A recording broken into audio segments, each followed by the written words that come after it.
Your honour, गवाह पांडुरंग का बयान मौके वारदात पर मरी हुई बच्ची के कपड़े और खुद मुल्जिमा की घड़ी से यह साफ जाहिर हो चुका है कि अपने और अपने आशिक के बीच का कांटा निकालने के लिए मुल्जिमा शारदा देवी ने बच्ची को बेरहमी से कत्ल कर दिया। इसलिए मैं अदालत से दरखास्त करूंगा कि समाज और औरत पर कलंक लगाने वाली इस कलंकित औरत को सख्त से सख्त सजा दी जाए, ताकि फिर कोई खुदगर्ज औरत इतना भयानक जुर्म न कर सके, इतना भयानक पाप न कर सके।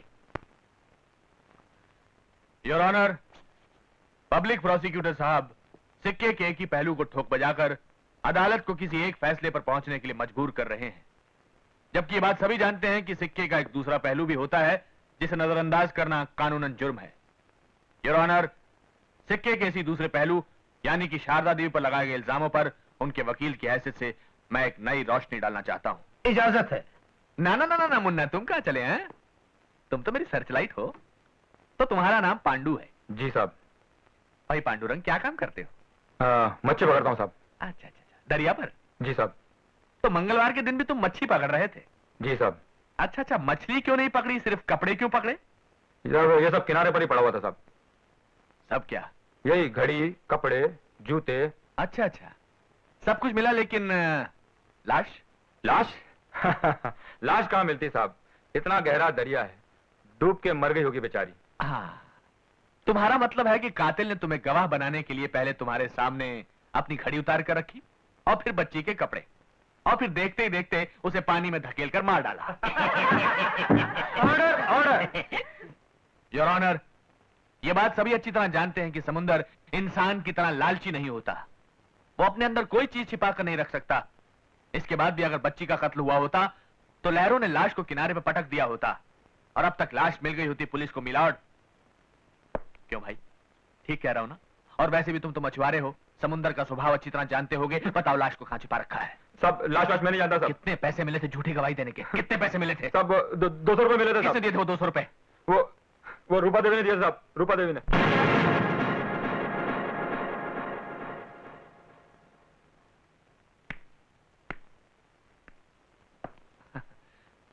तो आप रूपा देवी हैं? जी। आप कितना पढ़ी हैं? बीए। और आपके पति? मैट्रिक। बीए पास होते हुए भी आपने एक मैट्रिक पास लड़के से शादी की, ये कैसे? ये शादी मैंने नहीं की, मेरे पिता ने करवाई थी। इसका मतलब आपकी इस शादी में कोई दिलचस्पी नहीं थी, कोई मर्जी नहीं थी? ऑब्जेक्शन योर ऑनर, शादी में दिलचस्पी लिए बिना ही ये एक बच्चे की मां कैसे बन गई? योर ऑनर, इस तरह मेरे और मेरे गवाह के बीच में टांग अड़ाना कानूनन जुर्म है। You may proceed. आखिरी बार अपनी बच्ची को कब मिली थी? उसके स्कूल में। आप उसके स्कूल क्यों गई थी? बच्चे से ये कहने कि वो अपने डैडी से मुझे मिलाने में मदद करे। ओह, मतलब ये कि बच्ची तक तुम्हें तुम्हारी ममता नहीं, तुम्हारा स्वार्थ खींच कर ले गया। और जाहिर है कि जब बच्ची ने तुम्हारी बात नहीं सुनी तो तुमने उसे पीटा होगा। और यह सोचकर कि बच्ची ने तुम्हें तुम्हारे पति से मिलाने में कोई मदद नहीं की, तुमने उसे एक फालतू चीज समझकर बेचारी को खत्म कर दिया होगा। नहीं नहीं नहीं, मैंने ऐसा नहीं किया। ऑब्जेक्शन योर ऑनर, क्या दुनिया की कोई भी मां अपने छोटे से स्वार्थ के लिए खुद अपनी औलाद का खून कर सकती है? अरे क्यों नहीं कर सकती? महाभारत सीरियल में गंगा ने अपने बेटों को पानी में नहीं बहा दिया था क्या? बात करते हो यार, मतलब क्या तुम्हारा? Order order. योर ऑनर, मैं पूरे यकीन के साथ कह सकता हूं कि बच्ची की कातला खुद उसकी मां रूपा देवी है। आई ऑब्जेक्ट योर ऑनर, मेरे काबिल दोस्त सिर्फ हवा में बातें कर रहे हैं। अभी तक इनके पास कोई सबूत या ऐसा कोई गवाह नहीं मिला है जिसने अपनी आंखों से रूपा देवी को कत्ल करते हुए देखा हो। इसलिए योर ऑनर, मेरी चिरावी पूरी नहीं हुई है। You may proceed. Thank you. ये जो औरत आपके सामने खड़ी है, इसे आपने पहले कभी देखा है? जी हाँ। कहाँ? मेरे बगल वाले घर में। क्या ये औरत अभी भी वहीं रहती है? नहीं, अब ये मेरे घर में रहती है। आपके घर में? क्या आप अदालत को इसकी वजह बता सकती हैं? मैं बताता हूं। क्योंकि आपके ख्याल में आपके पति में और शारदा देवी के बीच कुछ नाजायज ताल्लुकात चल रहे हैं, है ना? हाँ। तुमने अपनी आंखों से कभी कुछ देखा? नहीं, मैंने सोचा। सोचा, सिर्फ सोचा रूपा देवी, देखा नहीं। योर ऑनर, अभी अभी मेरे काबिल दोस्त ने कहा कि बिना अपनी आंखों से देखे किसी फैसले पर पहुंचना गलत है। जबकि रूपा देवी ने बिना अपनी आंखों से देखे मेरी मुवक्किला शारदा देवी पर ऐसे घिनौने इल्जाम लगाए हैं कि उनका खुद अपने मोहल्ले में सर उठाकर चलना नामुमकिन हो गया। उनकी परमानेंट नौकरी चली गई, यहां तक कि बेचारी की सगाई भी टूट गई। योर ऑनर, योर ऑनर, अगर किसी को जान से मार देना कानूनन जुर्म है, तो किसी के चरित्र की हत्या करना भी एक संगीन जुर्म से कम नहीं जो रूपा देवी ने किया है। योर ऑनर, जिस औरत को ऐसे अपराध करने की आदत सी पड़ जाए, उसके लिए अपनी बच्ची को मारना भी बहुत बड़ी बात नहीं। इसलिए मैं अदालत से दरख्वास्त करता हूं कि श्रीमती रूपा देवी को उनके अपराध के लिए उचित दंड दिया जाए। That's all, your honour. इस मामले का फैसला अदालत कल तक मुलतवी करती है।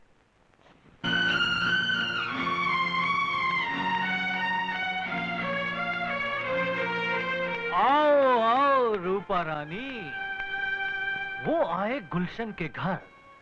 कभी हम तुमको, कभी अपने आप को देखते हैं। गुलशन, मेरी बच्ची कहाँ है? बच्ची यहीं कहीं खेल रही होगी।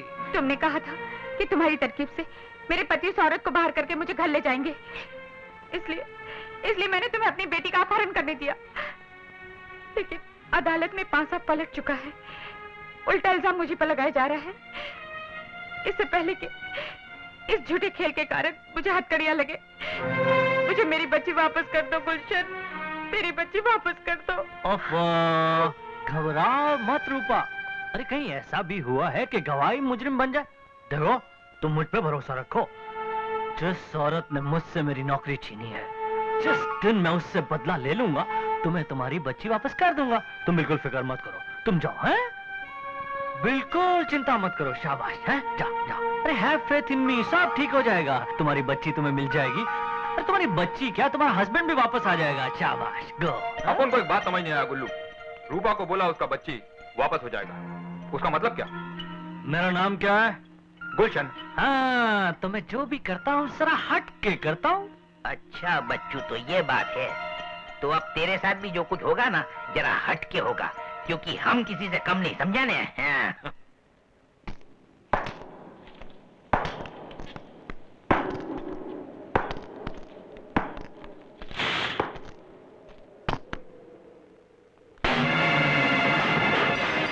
बच्ची कहाँ है? कौन सा बच्चा? किसका बच्चा? मेरी बच्ची। हमें क्या मालूम? नहीं मालूम? नहीं।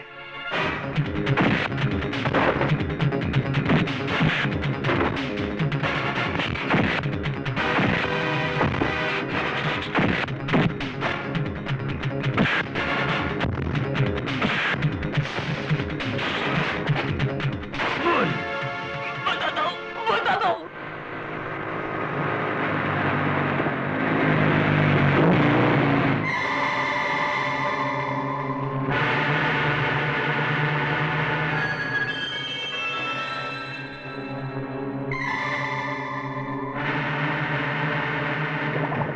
गुरु, वो आ गया। कौन? इस बच्ची का बाप।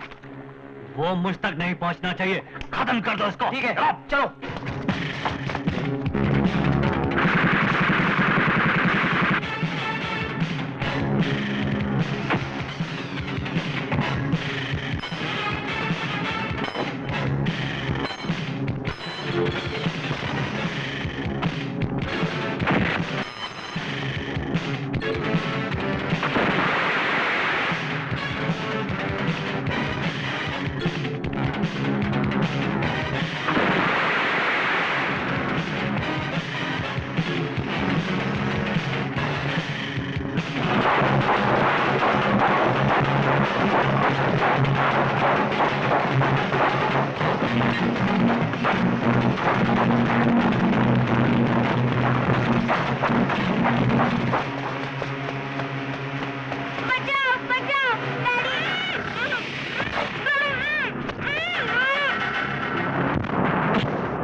बच्ची, तेरे डैडी को देख, कितना बुज़दिल है। तुझे फेंक दूं? हैं? फेंक दूं? हैं? आगे आएगा? आजा, ले ले।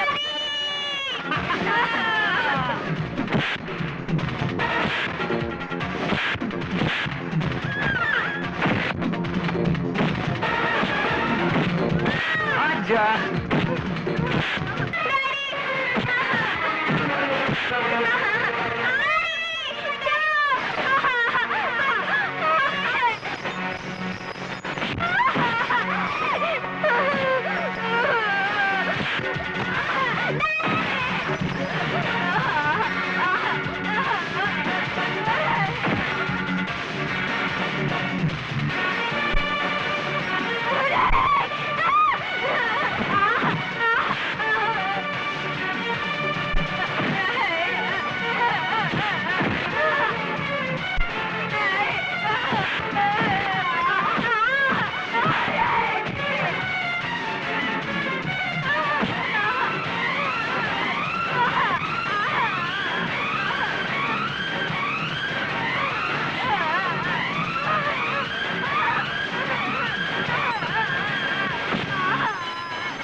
रुक जाइए योर ऑनर,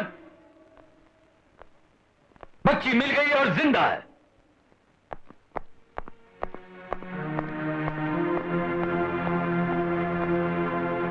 यही है वो शख्स जो मेरी बच्ची की जिंदगी से खेल रहा था, इसीलिए इसे किडनैप किया था।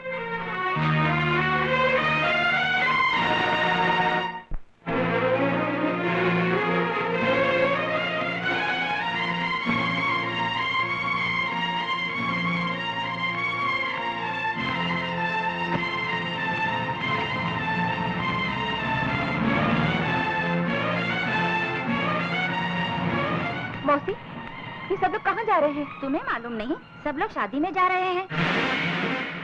शादी?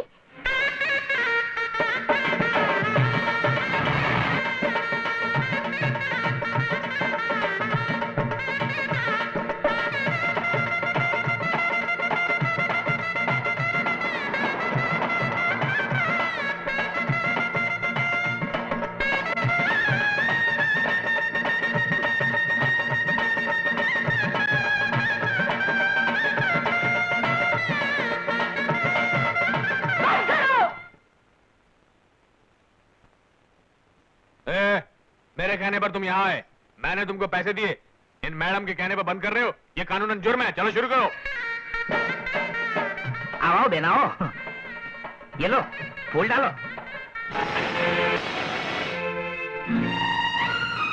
माँ बेटी, ये बड़ा अच्छा शगुन है।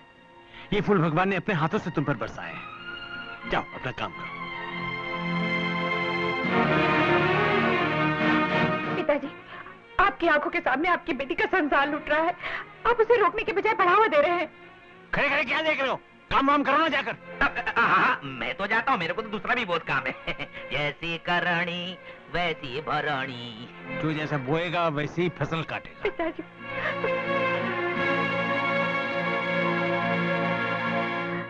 ये क्या माँ, जब भी मैं मुसीबत में होती थी तो तुमने मेरा साथ दिया, मेरे आंसू पहुँचे, और आज अपनी बेटी का मंगलसूत्र छीनकर पराई औरत के गले में डाल रही हो। क्या कर रही हो माँ? फालतू औरतों से फालतू बातें क्यों कर रही हो? पूजा की थाली तैयार करो, मुहूर्त का समय हो रहा है। भैया, अब तुम्हारे लिए मैं फालतू हो गई। ठीक है, ये लो। सुनिए। अरे आप आइए आइए। पिंकी बेटे, जरा इन्हें बिठाइए। आइए आंटी। आंटी, तूने मुझे आंटी कहा? देखो, तुम बदले तो बदले, मेरी बेटी की बुद्धि भी भ्रष्ट कर डाली। अरे नहीं नहीं, बच्चे तो भगवान का रूप होते हैं।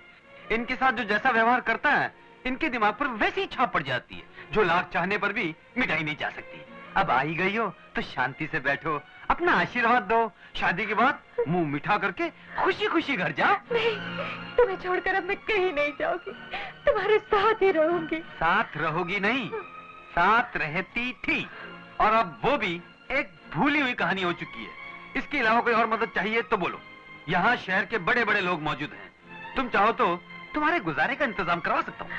मुझे किसी और से कुछ नहीं चाहिए, मुझे चाहिए तो तुमसे, सिर्फ तुमसे। अब तो तुम ही मेरी डूबती नैया को किनारे लगा सकते हो। देखो जी, मुझे नादान समझकर माफ कर दो। मैंने जो कुछ किया उसका अंजाम ये भी हो सकता है मैंने आज ही जाना। मुझे अपना लो, मैं तुम्हारे बिना नहीं जी सकती, नहीं जी सकती। अब जानने से क्या फायदा?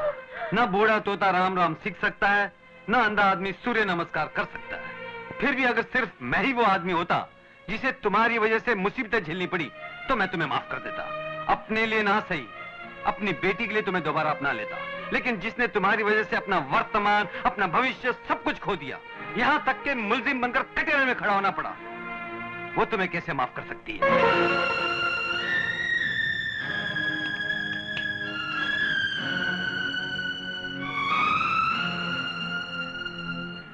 शारदा, मैंने जो भी कुछ किया झूठे शक और जलन की वजह से किया। वक्त की ठोकरें खाकर मैं समझ चुकी हूँ कि ये सब कुछ करके मैंने बहुत बड़ा पाप किया है। ये बात मैं सिर्फ तुमसे ही नहीं, इन सब लोगों के सामने अपनी बेटी की सौगंध खाकर कहती हूँ कि तुम निर्दोष हो, पवित्र हो, इसमें तुम्हारा कोई कसूर नहीं। मुझे माफ कर दो शारदा, मेरा जीवन तुम्हारे हाथों में। ये शादी रोक दो शारदा, ये शादी रोक दो। रोने धोने से कोई फायदा नहीं, तुमने अपनी भूल मानने में बहुत देर कर दी रूपा। सारी तैयारियां हो चुकी है, ये शादी नहीं रोकी जा सकती। आखिर क्यों? ये नहीं होगा, मैं ये शादी नहीं होने दूंगी। अगर ये शादी हुई तो तुम्हारी टोली मेरी अर्थी पर से गुजरेगी। मैं अपना पति किसी से बांट नहीं सकती। मेरा पति सिर्फ मेरा है, मेरा। यही बात सुनने के लिए मेरे कान तरस रहे थे। तुम ही नहीं, इस धरती पर जन्म लेने वाली हर औरत यही सोचती है कि उसका पति सिर्फ उसी का हो। मैं भी एक औरत हूँ, तुम्हारे मन की बात मैं अच्छी तरह समझ सकती हूँ। तुमने मेरे साथ जो किया सो किया, लेकिन अपने पति को भी कितना दुख पहुंचाया। उनका अपमान किया, झूठे आरोप लगाकर उनका दिल दुखाया। इतने पर भी उन्होंने उफ तक नहीं किया। अरे तुम्हें तो अपने सुहाग पर अभिमान होना चाहिए। तुम्हारे पति ने तुम्हारे अलावा और किसी लड़के के बारे में सपने में भी नहीं सोचा। रूपा, याद रखना, मैंने कभी नहीं चाहा कि तुम्हारा मंगलसूत्र छीनकर मैं अपने गले में डाल लूं। पति तो सभी को मिल सकता है, लेकिन अच्छा इंसान किसी किसी को मिलता है। सुनो, ये विवाह मेरा और प्रकाश का नहीं है। पिंकी के खो जाने पर मैंने मन्नत मांगी थी कि अगर बच्ची सही सलामत मिल जाए तो मैं कृष्ण तुलसी विवाह रचाऊंगी, और भगवान ने मेरी सुन ली। वो देखो।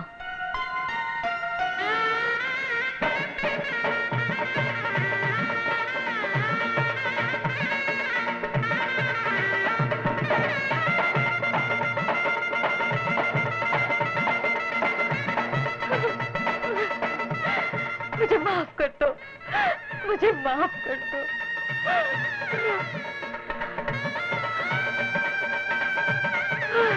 मम्मी!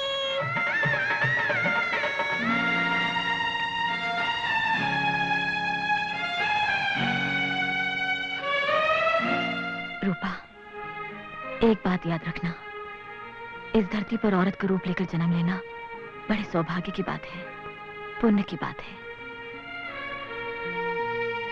पति के जीवन में कभी तूफान बनकर मत गुजरना, हमेशा ठंडी हवा का झोंका बनकर रहना।